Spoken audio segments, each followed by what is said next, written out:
Dewa Perang Ye Shikai. Bab 1506. Tembok kota terbuat dari kayu, setinggi 60 cm dan tebalnya rata-rata, tetapi pintu masuk dan keluarnya terlalu sempit, sehingga tidak kondusif untuk pengerahan pasukan. Selain itu, peralatan pengepungan yang besar juga sulit digunakan di sini. Tempat ini bisa dianggap sebagai benteng yang mudah dipertahankan dan sulit diserang. Sue San memandang Kam di bawah dan mengerutkan kening. Memilih tempat ini sebagai Kam hanya bisa digambarkan sebagai rumit. Jika tidak ada orang yang dikenal, Kam itu mungkin tidak akan ketahuan. Bahkan jika ketahuan, selama ada cukup makanan yang disimpan di Kam, itu sudah cukup untuk bertahan melawan musuh beberapa kali dalam waktu yang lama. Jika perang berkepanjangan terjadi, itu akan sangat menguras tenaga dan sumber daya material. Untuk Kam berskala sebesar itu, kekuatan satu kabupaten saja jauh dari cukup. Tidak heran mengapa Kabupaten Baima tidak mampu menghadapi para pemberontak ini begitu lama. Tuliskan semua yang aku katakan, perintah Sue San. Ya, tidak mudah untuk bertarung langsung, tapi gua ini jalan pintas. Jika pasukan masuk dari sini, mereka bisa menang secara tiba-tiba dan langsung menuju Huanglong. Sudahkah kau menuliskannya? Sue San khawatir ketahuan, jadi ia mendesak dengan lembut. Aku sudah menuliskan semuanya. Baiklah, ayo kembali dengan cara yang sama, dan berhati-hatilah. Di sini, anggota tim yang memegang cetak biru itu berdiri dan hendak pergi. Tiba-tiba, batu di tepinya pecah menjadi dua bagian dan menggelinding menuruni lereng bukit. Ups! Sue San menoleh dan memperhatikan batu itu menggelinding turun. Ia sangat gugup. Seolah-olah ada batu besar yang menekan jantungnya, dan bahkan bernapas pun terasa sulit. Ada musuh di atas sana, cepat tangkap mereka. Lari! Sue San berteriak, dan semua orang menyadari bahwa mereka telah terekspos, jadi mereka segera berlari kembali ke gua. Pada saat yang sama, ratusan anak panah telah jatuh dari langit. Hati-hati!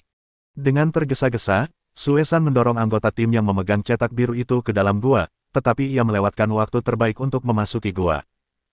Sebuah anak panah menembus pahanya, dan beberapa anak panah jatuh di tubuhnya, tetapi terhalang oleh jas hujan dan baju sirahnya yang lembut, sehingga tidak menembusnya. Sialan!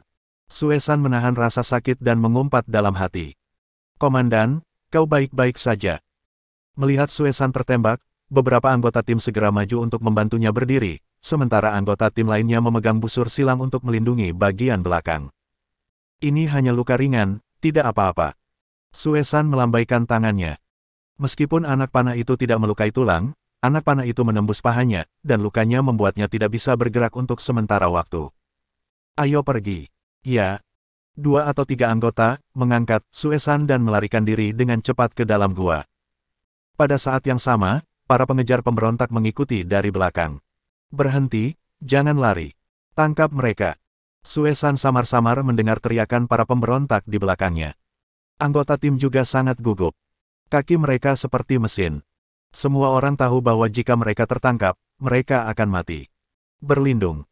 Beberapa anggota tim yang tertinggal menembakkan panah satu demi satu, untuk sementara menekan para pengejar. Semua orang mendapat kesempatan untuk bernapas dan berlari keluar gua dengan agak malu. Turunkan aku! Teriak Sue San, dan semua orang langsung berhenti. Ia menggertakkan gigi, mencabut panah dari pahanya, dan merobek sehelai kain dari pakaiannya untuk mengikat lukanya erat-erat agar darah tidak mengalir keluar. Ambil petanya dan lari cepat, jangan khawatirkan aku, perintah Sue San. Tidak, kita tidak bisa meninggalkan komandan sendirian di sini. Maaf kami tidak bisa mematuhi perintahmu. Semua orang tentu saja tidak setuju ketika mendengar ini, tetapi sikap Sue San sangat tegas, dan ia hampir menggunakan kata-kata umpatan. Ini perintah militer. Aku terluka sekarang dan tidak bisa bergerak dengan mudah. Darah dari luka akan memperlihatkan jejak kita. Kau cepat pergi. Jika peta ini tidak bisa diserahkan kepada jenderal, saudara-saudara yang gugur di Kam Yingling akan mati sia-sia. Sue San berteriak keras. Ini. Komandan, kami punya kemampuan untuk membawamu dan peta ini kembali bersama. Kalau kalian tidak pergi, aku akan bunuh diri sekarang. Sue San mengeluarkan belati dan mengalungkannya di leher. Agar semua orang bisa pergi, ia tak segan-segan mengancam nyawanya sendiri. Ini. Kenapa kalian masih berdiri di sana? Keluar dari sini. Kalau para pengejar mengejar, kita semua akan mati. Sue San berteriak keras. Pergi. Hei, hati-hati, Pak. Akhirnya, Di bawah ancaman Suesan, para anggota tim pergi dan menyusuri jalan setapak. Suesan dengan enggan sampai di sepetak rumput dan menyembunyikan tubuhnya dengan bantuan medan dan tumbuhan. Musuh telah menghilang. Cepat, perhatikan baik-baik, jangan biarkan mereka kabur. Ya. Tak lama kemudian, para pengejar pemberontak berlari keluar gua. Melihat para anggota tim telah melarikan diri, mereka membagi pasukan untuk mencari mereka. Suesan berbaring sendirian di rumput, seolah-olah ia telah menyatu dengan tumbuhan. Ia tak berani mengangkat kepala untuk memeriksa situasi, bahkan bernapas pun tak berani. Posisinya saat ini hanya 10 meter dari para pengejar. Jika dia tidak hati-hati, dia akan ketahuan. Kam Yingling. Pak Tuaye, kam sudah dibangun, gudang dan barak juga sudah dibangun. Sekarang pasukan sudah ditempatkan di kam, dan para jenderal dari setiap kam sedang menunggu perintah. Secepat itu? Tanya Ye Shikai enteng. Ia tak menyangka seluruh kam dibangun hanya dalam 2 hari. Saudara-saudara semuanya sangat marah. Saudara-saudara dari seluruh pasukan tidak tidur semalaman dan bergegas bekerja semalaman. Untungnya, di sini banyak pohon, jadi tidak ada kekurangan bahan bangunan, jelas Sang Guanjian. Ye Tua, seluruh pasukan sedang menunggu perintahmu. Sudahkah kau memutuskan? Meskipun Sang Guanjian tidak ingin mengganggunya, para jenderal dan prajurit di bawah semuanya meminta untuk bertempur akhir-akhir ini. Terlihat bahwa mereka semua tidak sabar dan tidak sabar untuk segera berangkat melawan para pemberontak di pegunungan. Petik 2. Tentu saja ada rencana, tapi aku masih kekurangan sesuatu yang sangat penting. Ye Shikai mengerutkan kening. Dia juga tahu bahwa pasukannya sangat menginginkan kemenangan besar. Jika dia tidak mengerahkan pasukannya, itu akan menimbulkan keluhan di pasukan.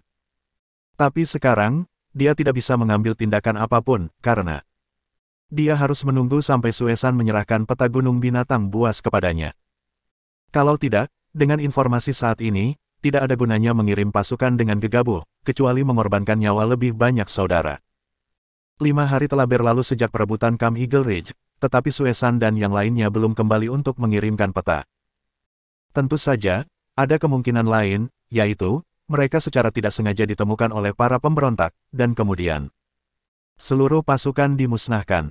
Dalam hal ini, mereka bahkan tidak punya siapapun untuk kembali melaporkan berita.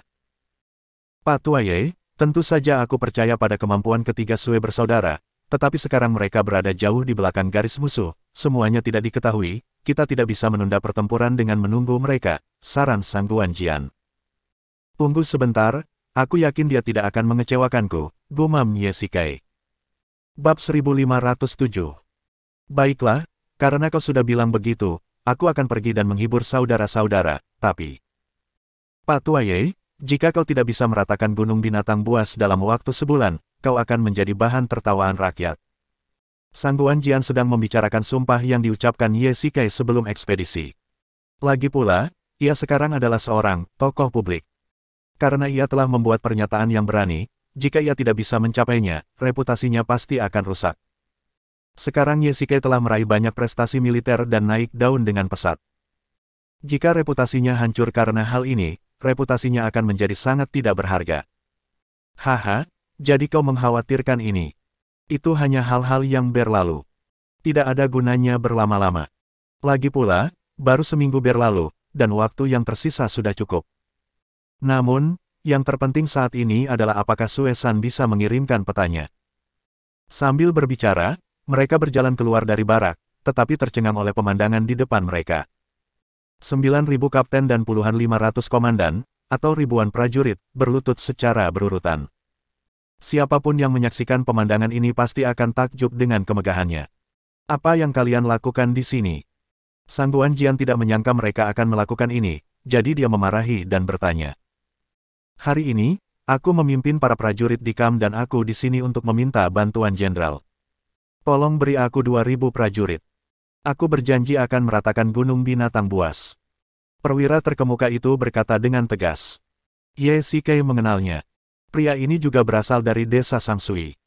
Ketika Ye Shikai masih menjadi kepala desa, ia sudah menjadi sersan di bawah komandonya. Karena keberanian, kejantanan, dan kesetiaannya dalam pertempuran, ia dipromosikan oleh Ye Shikai dan dapat dianggap sebagai orang kepercayaan. Inilah yang kami semua maksud. Kami bersumpah untuk membalaskan dendam hampir 1.000 saudara yang gugur dalam pertempuran. Tolong bantu kami, Jenderal. Tolong bantu kami, Jenderal. Tolong bantu kami, Jenderal. Para prajurit berteriak serempak. Yesike mendengar kemarahan yang terpendam di hati mereka melalui teriakan-teriakan itu. Sejak Yesike memimpin pasukan ini, ia belum pernah mengalami kekalahan sebesar ini. Sebagai prajurit, mereka belum pernah merasakan kebencian sebesar ini. Prajurit, aku sangat memahami perasaan kalian. Kali ini kita diserang dan begitu banyak saudara yang gugur. Ini adalah tanggung jawabku. Setelah Yesike selesai berbicara, ia membungkuk dalam-dalam di hadapan para prajurit. Setelah pertempuran di Kam Yingling, meskipun para prajurit tidak menyalahkan Yesike, ia menyalahkan dirinya sendiri dari lubuk hatinya, tetapi ia tidak pernah memiliki kesempatan untuk meminta maaf kepada seluruh pasukan. Jenderal, kau telah memimpin kami meraih begitu banyak kemenangan. Kami tidak menyalahkanmu. Itu adalah tipu muslihat para bandit itu. Kami ingin mereka membayarnya dengan darah. Benar, hutang darah harus dibayar dengan darah. Ratakan gunung binatang buas. Semuanya, diam. Melihat suasana agak kacau, Yesike berteriak keras, dan para prajurit pun terdiam. Kita tidak punya tujuan khusus sekarang. Jika kita terburu-buru memasuki gunung dan bertindak impulsif, kalian hanya akan mati sia-sia. Rekan-rekan yang berdiri di samping kalian adalah teman, sesama penduduk desa, bahkan saudara. Apakah kalian ingin meninggalkan gunung ini dengan tubuh mereka? Teriak Yesike keras. Jenderal, tidak ada dari kita yang pernah ke gunung binatang buas. Kalau begitu, bagaimana kita bisa tahu jalan ke sini? Ya, para prajurit pun serempak menjawab. Jadi, kita menunggu kesempatan terbaik, untuk mengalahkan mereka semua dengan biaya serendah mungkin, kita. Lapor. Tiba-tiba, seorang utusan bergegas dan berteriak keras, dan semua mata tertuju padanya. Laporkan kepada Jenderal, tim Suesan telah kembali. Bagus. Yesike mengayunkan tinjunya dengan kuat, dan kesempatan yang ditunggu-tunggunya akhirnya tiba. Di barak. Cepat, masuklah. Yesike memanggil semua orang untuk segera masuk. Wajah mereka masing-masing tampak kotor. Sepertinya mereka benar-benar telah berkeliaran di hutan untuk waktu yang lama. Banyak orang masih memiliki bekas luka di tubuh mereka, mungkin mereka telah bertempur dengan musuh. Tunggu, di mana Suesan dan timnya? Yesike tiba-tiba menyadari Suesan telah pergi, ekspresinya berubah, dan ia segera bertanya. Komandan Sue, terluka. Untuk melindungi kita, ia memerintahkan kita untuk kembali ke jalan kita datang dan mengirimkan peta. Bagaimana dengannya? Teriak Yesike keras. Ini adalah salah satu dari beberapa kali ia kehilangan kesabaran. Bahkan Sang Guanjian yang berada di sampingnya terkejut. Dia tidak tahu. Brengsek. Yesike sangat marah dan menghunus pedangnya. Sang Guanjian melihat ini dan segera menghampirinya untuk menahannya. Pak Tuaye, ini keputusan Suesan. Anggota tim hanya mematuhi perintah militer. Teriak Sang Guanjian keras, yang membuat Yesike tersadar kembali dari amarahnya. Bang! Yesike mengendurkan telapak tangannya dan pedang itu jatuh ke tanah dengan suara benturan yang keras.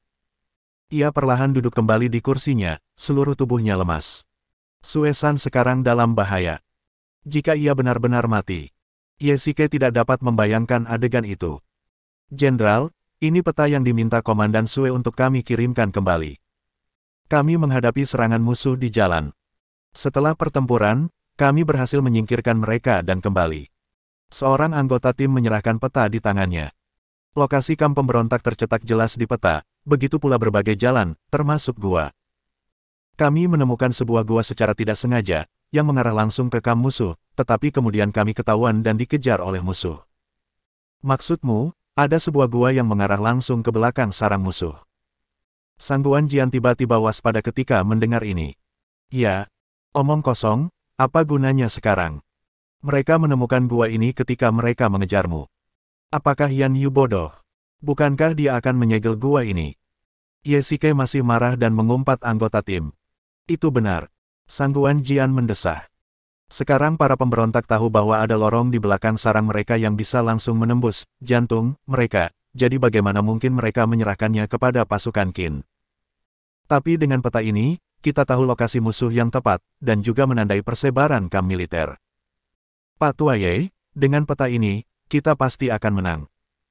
Sang Guan Jian mengangguk dan berbalik untuk membiarkan anggota tim turun terlebih dahulu. Ia melihat Ye Shikai sangat tertekan sekarang. Pak Tua Ye, apa kau benar-benar berpikir saudara Sue San telah meninggal? Tentu saja tidak. Ye Shikai memukul kepalanya keras-keras. Ia percaya pada kemampuan Sue San, dan ia tak ingin percaya bahwa Sue San telah meninggal dari lubuk hatinya. Namun, ia berada jauh di belakang musuh dan terluka oleh panah. Siapa yang bisa menjamin bahwa ia baik-baik saja? Pak Tua Ye, kau bukan hanya saudara Sue San sekarang, tetapi juga panglima tertinggi dari hampir 10.000 saudara. Sekarang kita memiliki waktu, tempat, dan orang yang tepat. Kita tidak bisa ragu lagi, kirim pasukan. Bab 1508. Jika saudara Sue belum tertangkap, dia seharusnya bersembunyi di belakang musuh, menunggu kedatangan kita. Selain itu, anggota tim membawa persediaan makanan kering untuk seminggu, jadi selama dia belum tertangkap musuh, dia pasti masih hidup. Kita hanya bisa menyelamatkannya jika kita mengirim pasukan sekarang. Pak Tua Ye, percuma saja kita mengkhawatirkan keselamatan saudara Sue di sini, dan semakin lama ditunda, dia akan semakin berbahaya. Jika kita ingin menyelamatkan saudara Sue, cara terbaik adalah dengan memecahkan kebuntuan ini dan mengambil inisiatif untuk mengirim pasukan. Sang Guan Jian melihat keraguan Ye Shikai dan terus membujuknya. Baiklah. Setelah sekian lama, Ye Shikai akhirnya berkata, ayo kirim pasukan sekarang. Ikuti petunjuk peta ini, kita akan tiba sebelum gelap. Lalu kita bisa membicarakan cara masuk ke kamp. Ye Shikai berkata sambil menggertakkan giginya. Pada akhirnya, akal sehat mengalahkan dorongan hatinya. Sang Guan Jian benar. Jika mereka ingin menemukan Sue San, mereka harus mengirim pasukan. Namun, ini juga merupakan keputusan yang sangat berisiko, atau bahkan perjudian besar. Yang mereka pertaruhkan adalah nyawa Sue San. Ye Shikai bertaruh bahwa Sue San tidak akan tertangkap. Selama mereka menaklukkan Kam Yanyu, mereka akan dapat menemukannya. Namun sebaliknya, jika Sue San tertangkap, maka keputusan Ye Shikai untuk maju akan menjadi surat perintah kematian bagi Sue San. Yan Yu mungkin akan membunuhnya untuk melampiaskan amarahnya. Maju dan mundur, hidup dan mati. Barak. Jenderal, saya bersedia menjadi garda terdepan. Jika saya gagal menembus kamp musuh, saya akan dihukum oleh hukum militer. Tolong beri saya kesempatan. Sekelompok jenderal mengajukan diri untuk bertempur dan bertugas sebagai garda terdepan. Semua orang tampak percaya diri dan bertekad. Mereka telah meminta Ye Shikai untuk bertarung hampir setiap hari akhir-akhir ini. Sekarang mereka akhirnya mendapatkan kesempatan itu. Tentu saja, mereka ingin bertarung sepuasnya. Di saat yang sama, ini juga merupakan kesempatan yang baik untuk meraih prestasi dan mendapatkan jasa militer. Tidak ada jenderal yang mau menyerah. Pada saat yang sama, Mancang berdiri sendirian di belakang, terdiam. Ye Shikai dan Sang Guan Jian memperhatikan pria jangkung berkulit gelap ini. Mereka berdua mengerti bahwa Mancang merasa bersalah atas apa yang terjadi terakhir kali. Mancang, kemarilah, kata Ye Shikai ringan. Ya. Mancang melangkah maju perlahan. Tatapan para jenderal di sebelahnya tajam, membuatnya merasa tidak nyaman. Jenderal. Petik 2. Mancang, apakah Anda bersedia menjadi garda terdepan? Tanya Ye Shikai. Mancang gemetar setelah mendengar ini. Ia tidak menyangka Ye Shikai akan menanyakan hal ini. Jenderal. Mancang ragu untuk berbicara, mungkin ia masih ragu-ragu, atau mungkin ia merasa tidak layak menduduki posisi garda terdepan ini. Mancang yang kukenal sebelumnya adalah Wu Hanzi perkasa yang berani melawan suku serigala bertelanjang dada, dan mengambil kepala jenderal musuh di antara ribuan pasukan musuh. Bagaimana mungkin Anda tertekan setelah kalah? Laporkan kepada jenderal, saya khawatir. Tentang perintah yang tidak tepat. Apa yang kau bicarakan? Ye Shikai berteriak dan menyela kata-kata Mancang. Sebagai garda depan, kau hanya perlu menyerang dan bertempur bersama para prajurit, mengalahkan musuh, dan menang. Berapa banyak prajurit yang akan terbunuh dan terluka bukanlah sesuatu yang bisa dikendalikan siapapun, gerutu Ye Shikai keras. Ia tahu bahwa setelah serangan terakhir di Kam Yingling, Mancang memiliki iblis di dalam hatinya. Iblis ini membuatnya tidak berani memimpin pasukan untuk membunuh musuh lagi, dan ia terus tertekan.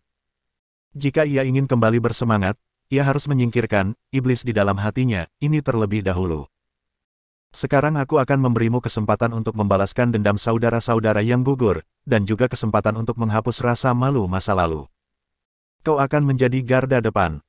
Kita akan tiba di kamp musuh malam ini dan melancarkan serangan sengit semalaman. Besok siang, aku ingin kau membersihkan kamp musuh. Bisakah kau melakukannya? Baik, aku patuhi perintahmu. Mancang berlutut dengan satu kaki dan membungkuk. Setelah dimarahi Yesikai, pikirannya tampak jauh lebih jernih. Setelah menderita serangan api musuh, Mancang takut ia tidak akan bisa menghabisi musuh dengan gila-gilaan seperti sebelumnya. Namun, dari sudut pandang tertentu, ini juga merupakan hal yang baik. Kedepannya, Mancang akan lebih berhati-hati dan teliti, tetapi harganya memang agak tinggi. Semua pasukan mendengarkan perintah, berbaris cepat, dan harus tiba di lokasi yang ditentukan pada malam hari. Tidak boleh ada kesalahan. Kali ini aku akan keluar sendiri. Ya. Petik 2. Ya. Gunung binatang, hutan. Bajingan-bajingan ini, mengapa mereka menembak kakiku padahal mereka bisa menembak di tempat lain? Suesan menemukan tempat bersih di pakaiannya, merobek selembar kain dan memilinnya menjadi potongan-potongan, lalu membalut luka di pahanya lagi. Lagi pula, ini bukan zaman modern, dan bahkan Yesikai tidak dapat melengkapi setiap anggota tim dengan peralatan medis, jadi jika ia terluka, ia hanya bisa menggunakan potongan kain bersih untuk membalut lukanya. Dulu, saat Yesikai dan Suesan mengobrol, ia pernah menggoda Suesan tentang kebiasaannya, mencuri. Sebagai pencuri ulung, pencuri yang gigih, ia sering berjalan di tepi sungai, dan sepatunya akan basah. Jika ia tertangkap oleh penjaga pemilik kaya, hal yang paling ditakutkan adalah kakinya terbentur, kalau tidak, ia tidak akan bisa bergerak lagi, dan bagaimana mungkin ia bisa mencuri. Suesan terbaring di semak-semak. Hujan masih turun, yang tidak mendukung penyembuhan lukanya, sehingga ia harus sering mengganti kain penutup luka dan memakan sisa makanan kering yang masih menempel di tubuhnya. Suesan menunggu dengan tenang, menunggu Yesikai memimpin pasukannya. Cepat, cari dengan cermat. Jenderal Yan telah memerintahkan kita untuk mencari dengan cermat dan tidak membiarkan siapapun lolos. Ada jejak darah di dalam gua. Mereka pasti terluka. Ya, ayo kita pergi, bubar dan cari dengan cermat. Pada saat yang sama, sebuah suara datang dari kejauhan. Suesan mendongak dan melihat bahwa itu adalah para pemberontak dari Gunung Binatang. Mereka sepertinya sedang berpatroli. Logikanya, karena Yan Yu tahu ada gua di sini, mustahil baginya untuk menyerahkannya kepada tentara Qin. Suesan mengira mereka akan menyegel gua itu, tetapi ia tidak menyangka mereka tidak melakukan apapun selama 2 hari. Sebaliknya, para pemberontak berpatroli keluar masuk gua setiap hari. Sersan, menurutmu mengapa Jenderal ingin mempertahankan gua ini? Bagaimana jika tentara Qin menggunakannya untuk menyerang kita? Suesan bersembunyi di semak-semak dan kebetulan mendengar percakapan 7 atau 8 tentara patroli yang berjarak lebih dari 10 langkah. Haha, tidakkah kau pikirkan ukuran gua ini? Sulit bagi 2 atau 3 orang untuk melewatinya berdampingan. Tentara Qin begitu banyak. Butuh setidaknya 1 atau 2 jam untuk masuk dari sini. Bagaimana jika tentara Qin mengirim tim kecil untuk melancarkan serangan diam-diam dan membunuh kita? Bukankah itu kesempatan? Tanya tentara lain. Jangan khawatir, kudengar Jenderal yang telah mengirim banyak orang untuk menyergap di luar gua. Jika ada pasukan Qin yang berani datang, mereka pasti akan mati. Begitu, rencana Jenderal Yan benar-benar brilian, menunggu pasukan Qin jatuh ke dalam perangkap. Haha, tentu saja, menurutku, pasukan Qin itu tidak akan bisa bertahan lama. Dengan jumlah orang sebanyak itu, berapa banyak makanan yang dibutuhkan Kam setiap hari? Paling lama 1 atau 2 bulan, mereka semua akan mundur ke daerah. Bab 1509. Beberapa prajurit patroli pemberontak mengobrol di pinggir jalan, tetapi mereka tidak tahu bahwa Suesan berada di semak-semak 5 meter di belakang mereka dan mendengar percakapan mereka dengan jelas. Gawat. Jika tim datang ke sini, itu akan jadi jebakan. Suesan terkejut. Setelah mengetahui rahasianya, tentu saja ia akan mencoba segala cara untuk mencegah anggota timnya kembali ke sini, tetapi ia kesulitan melarikan diri sekarang, bagaimana mungkin ia bisa memberi tahu mereka? Oke, ayo kita terus mencari mereka. Jangan malas, kalau tidak kita akan ketahuan atasan, kita bahkan tidak akan makan malam. Oke, ayo pergi.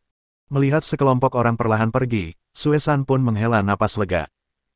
Pada jarak 5 meter, mereka bisa menangkapnya dalam 2 langkah. Bisa dibilang mereka hanya lewat begitu saja. Setelah sekian lama, Suesan menggerakkan tubuhnya. Kakinya terasa lebih sakit dan sulit baginya untuk berjalan. Sialan, aku harus meninggalkan beberapa bekas. Suesan merangkak maju dan menghabiskan setengah hari menandai satu-satunya jalan, seperti mengukir simbol di kulit kayu dengan belati. Meski begitu, Suesan tetap tidak bisa menjamin keefektifannya. Ini bukan era modern. Itu bukan sesuatu yang bisa dilakukan hanya dengan menelepon atau mengirim pesan teks. Ia terluka dan berada jauh di belakang garis musuh. Ia mungkin akan mati di saat berikutnya.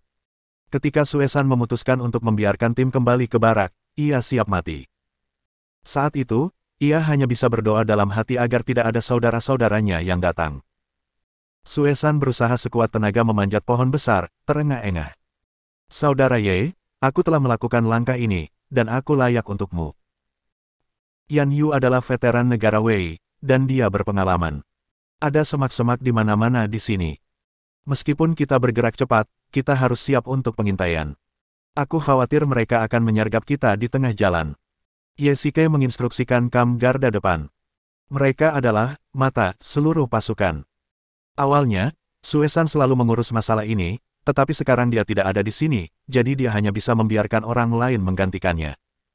Baiklah, Jenderal, tenanglah, kami pasti akan memastikan keselamatan seluruh pasukan. Sangguan, seberapa jauh kita harus pergi? Tanya Ye Shike. Sekitar 10 kilometer. Peta Suesan sangat akurat dan terlihat sangat aman. Begini, setidaknya ada 3 jalan di sini yang tidak kita ketahui sebelumnya. Kita bisa menyelinap melalui jalan-jalan kecil ini. Sangguan Jian menunjuk jalan di peta dan berkata, "Kau benar," kata Ye Shike ringan. Sebagai seorang pencuri, tentu saja ia pasti memiliki perasaan khusus terhadap jalan itu, terutama jalan untuk melarikan diri. Pak Tua Ye, ada banyak jalan di sini yang bisa menuju ke kami ini. Saya sarankan untuk membagi pasukan. Sangguan Jian tiba-tiba berkata. Bagi pasukan, gumam Ye Shike.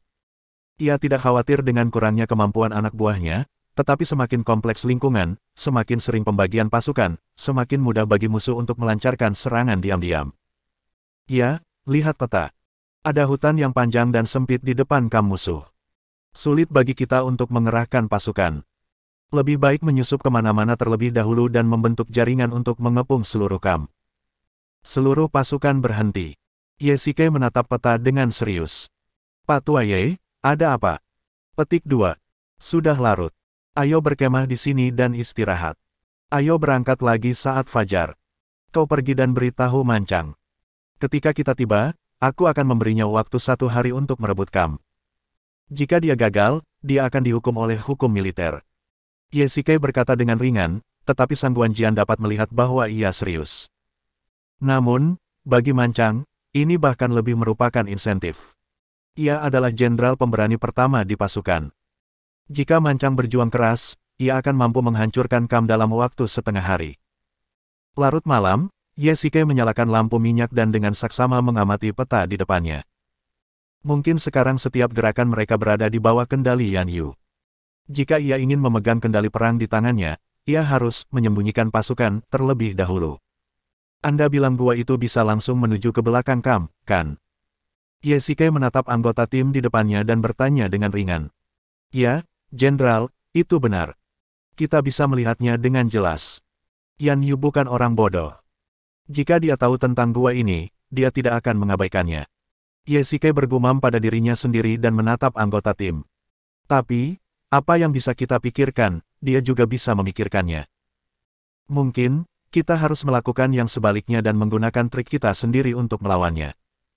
Jenderal, apa yang Anda inginkan? Kalian semua adalah bawahan Komandan Sue. Jika saya memberi Anda kesempatan sekarang dan membiarkan Anda menyelamatkannya, apakah Anda bersedia? Tanya Ye Shike. Saya bersedia pergi. Saya bersedia pergi. Saya bersedia pergi. Semua orang berlutut bersama, mengucapkan setiap kata dengan lantang dan penuh semangat. Ye Shike merasa sangat lega. Sungguh sepadan bertemu dengan saudara-saudara seperti itu.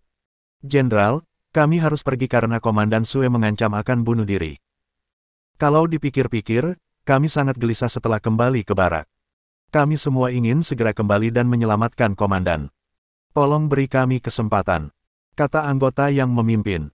Apa kau benar-benar berpikir begitu? Tanya Ye Shike. Jika aku berbohong, aku rela disambar petir. Baiklah, kalau begitu aku akan memberimu kesempatan. Kau harus menyiapkan senjatamu semalaman dan segera berangkat. Ye Shikai mengangguk. Bagus sekali. Terima kasih, Jenderal. Setelah mendengar ini, anggota tim sangat bersemangat dan berdiri. Tapi aku punya beberapa kata untuk mengingatkan kalian sebelum kalian berangkat. Ye Shikai memberi isyarat agar semua orang diam. Pertama, kalian berada jauh di dalam sarang harimau. Begitu kalian ditemukan oleh musuh, kalian akan berjuang sendirian tanpa bala bantuan. Kedua, kita belum tahu di mana Komandan Sue berada. Kita bahkan tidak tahu apakah dia sudah jatuh ke tangan musuh. Kalau dia masih di hutan, cari saja dia. Tapi kalau dia sudah jatuh ke tangan musuh, kalian tidak boleh bertindak sendiri dan harus segera kembali dan melapor kepadaku. Ketiga, jika kalian yakin Komandan Sue telah meninggal, bawalah jenazahnya kembali jika memungkinkan. Jika tidak memungkinkan, lupakan saja. Komandan Sue tidak akan menyalahkan kalian di kuburnya. Ketika ia mengucapkan poin terakhir, Ye Shikai tercekat. Ia tentu tidak ingin hal-hal seperti ini terjadi, tetapi jika Sue-san benar-benar terbunuh, ia masih berharap untuk membawakan jenazahnya kembali, setidaknya. Agar ia dapat dimakamkan dengan layak setelah kematiannya. Ia telah mengembara di dunia seni bela diri sepanjang hidupnya, dan ia tidak boleh menjadi hantu kesepian di gunung terpencil ini setelah kematiannya. Ya, baiklah, kalian boleh berangkat. Jika semuanya lancar, kalian bisa tiba sebelum fajar. Selanjutnya, jaga diri kalian. Ye Shikai meminta para penjaga untuk membawakan beberapa toples anggur berkualitas. Awalnya, ia ingin memberi hadiah kepada pasukan setelah kemenangan, tetapi sekarang tampaknya ia harus minum segelas anggur bersama anggota tim terlebih dahulu. Bab 1510. Keesokan harinya, Ye Shikai membagi pasukannya menjadi 3 kelompok, dan meminta 4 kapten untuk memimpin pasukan mereka maju dari jalan kiri dan kanan. Sue-san adalah garda terdepan, memimpin 2000 prajurit lapis baja untuk membuka jalan, sementara Ye Shikai memimpin pasukan besar di belakang. Selain itu, 2000 kavaleri Wan Qiyuan juga meminta untuk bergabung dalam pertempuran, tetapi ditolak oleh Ye Shikai. Ini adalah jalan pegunungan, yang tidak cocok untuk serangan kuda perang, dan target kavaleri lebih besar, dan mereka akan menjadi sasaran empuk dalam pertempuran. 1 jam kemudian, Pak Tuaye, setelah melewati hutan ini, kita akan sampai di pintu masuk lembah. Menurut peta yang dikirim kembali oleh tim, kamp ini terletak di lembah, dan hanya ada 1 jalan masuk dan keluar. Pak Tuaye, kau pasti tidak menyangka Yan Yu akan mendirikan kamp dalam situasi yang begitu genting, goda Sang Guanjian. Tidak, aku sudah menduganya sebelumnya. Ye Shikai melambaikan tangannya. Aku telah membaca informasi tentangnya dengan saksama. Saat berada di pasukan Wei, dia adalah seorang jenderal petualang yang piawai menggunakan pasukan kejutan. Dia berani tetapi juga berhati-hati, sehingga strategi yang dia gunakan membuat lawan-lawannya menderita. Jenderal seperti itu memang berbakat, tetapi sayang sekali dia tidak bisa dimanfaatkan oleh kita. Ye Shikai mendesah. Yan Yu adalah seorang penjudi yang ulung, tetapi dia juga orang yang cerdas. Jika strateginya berhasil, itu akan menjadi pukulan telak bagi musuh, tetapi jika gagal, seluruh pasukan akan musnah. Menempatkan kamp dalam situasi putus asa seperti mencoba belajar dari langkah putus asa Xiang Yu, gumam Ye Shikai. Menurut perhitungan waktu, Xiang Yu belum memulai pasukan untuk melawan Qin, tetapi jika butuh beberapa tahun, kota Xianyang akan dibakar olehnya. Lagi pula, seperti kata pepatah, kelinci yang licik memiliki 3 liang, dan jenderal militer umumnya tidak menempatkan diri dalam situasi putus asa, tetapi, berpikir terbalik seperti berjudi, Yan Yu adalah strategi yang bagus dalam kasus ini. Bagian depan kamp hanya selebar lebih dari 50 meter. Dengan kata lain, pasukan yang menyerang kamp secara langsung hanya dapat diatur dalam radius 50 meter ini, yang terlalu sempit, sehingga mudah dipertahankan dan sulit diserang. Pasukan perlahan maju ke dalam hutan, dan tak lama kemudian mereka melihat tembok luar dan menara pengawas kamp. Ye Shikai bahkan bisa melihat tentara pemberontak di tembok luar. Mereka juga melihat pasukan Qin dan memanjat tembok untuk bersiap menghadapi musuh. Mancang, apakah kau siap? Jenderal, saya siap menyerang kamp. Tolong beri perintah. Mancang berlutut di depan Ye Shikai, nadanya tegas. Terlihat bahwa kali ini ia tidak hanya ingin menaklukkan kamp di depannya, tetapi juga ingin melawan iblis batinia sang dewa. Serang kamp. Ya. Setelah menerima perintah, Mancang segera kembali ke pasukan dan berdiri di garis depan pasukan. Prajurit, dalang yang membunuh begitu banyak saudara kita ada di kamp ini. Apakah kalian ingin membalaskan dendam mereka? Mancang berdiri di depan pasukan dan berteriak keras. Ya, ya. Petik 2. Lalu apakah kalian takut mati? Tidak, tidak. Baiklah. Mancang meraung, mencabut pedangnya dan menancapkannya ke tanah. Pasukan dibagi menjadi tim-tim yang terdiri dari 500 orang, dipimpin oleh 500 komandan, sebagai pasukan penyerang, dan 500 orang lainnya di belakang, sebagai tim pengawas. Pedangku digunakan sebagai batas. Jika tentara penyerang mundur melewati garis, tim pengawas akan langsung membunuh mereka. Ketika tentara penyerang terbunuh, tim pengawas akan menebusnya dan melanjutkan serangan ke kamp. Selama pertempuran, jika 500 komandan terbunuh, mereka akan digantikan oleh 100 komandan. Jika 100 komandan terbunuh, mereka akan digantikan oleh komandan garnisun, dan seterusnya. Setelah Mancang selesai berbicara, ia turun dari kudanya dan berjalan menuju perkemahan sambil memegang tombak. Jenderal, jangan hentikan aku sekarang seorang prajurit penyerang. Ye memimpin pasukan besar ke perkemahan di hutan. Pertempuran sengit terjadi di depan. Sebagai komandan, ia tentu saja sangat gugup, tetapi Ye tetap memaksakan diri untuk duduk di kursi. Para prajurit yang terluka di depan diturunkan untuk dirawat. Sangguan, bagaimana situasi pertempuran di depan? Tanya Ye. Sangat sengit. Tembok luar perkemahan telah berganti tangan 7 kali. Pasukan juga telah dikerahkan beberapa kali, dan Mancang masih bertempur dengan musuh. Wajah Sangguan Jian tampak serius. Diperkirakan tak seorang pun menyangka perlawanan para pemberontak akan begitu gigih. 2 atau 3 jam telah berlalu, dan hampir 100.000 anak panah telah ditembakkan. Selain itu, pasukan di kiri dan kanan telah tiba di hutan, dan beberapa perwira sedang menunggu perintah militer. Biarkan mereka maju ke garis depan dan patuhi perintah Mancang. Setelah bertempur begitu lama, kubunya mungkin tidak memiliki cukup pasukan. Ye mendesah. Begitu perang dimulai, kedua belah pihak akan kehilangan ribuan tentara, dan tak seorang pun bisa menghentikannya. Ya. Ye berbalik, mengepalkan tinjunya, dan memukul meja dengan palu. Jika medan di sini datar, ia tak akan bertempur sekuat tenaga. Ia bisa saja mengirimkan ketapel untuk menghancurkan gerbang kamp, tetapi ini adalah pegunungan yang dalam, dan bahkan pergerakan kavaleri pun sulit, belum lagi peralatan pengepungan yang berat. Ia hanya bisa mengirimkan tentara untuk menyerang. Ngomong-ngomong, apakah anggota tim sudah kembali? Tanya Ye. Menurut rencana, anggota tim sudah tiba di gua. Aku penasaran apakah mereka telah menemukan Suesan. Tidak, tetapi mereka juga belum kembali, yang berarti saudara Suesan belum mati. Ya, mungkin tidak ada kabar sekarang adalah kabar terbaik. Ye mengangguk. Tiba-tiba, seorang jenderal berlumuran darah bergegas masuk dari luar pintu. Darah telah mewarnai jubah perangnya menjadi merah darah, bahkan wajahnya tampak seperti dicat. Wajahnya tampak menakutkan, tetapi Ye masih mengenali orang itu. Dia adalah seorang kapten 1000 orang di bawah komando Mancang, yang gagah berani dan berani. Ada apa denganmu? Apakah kau terluka?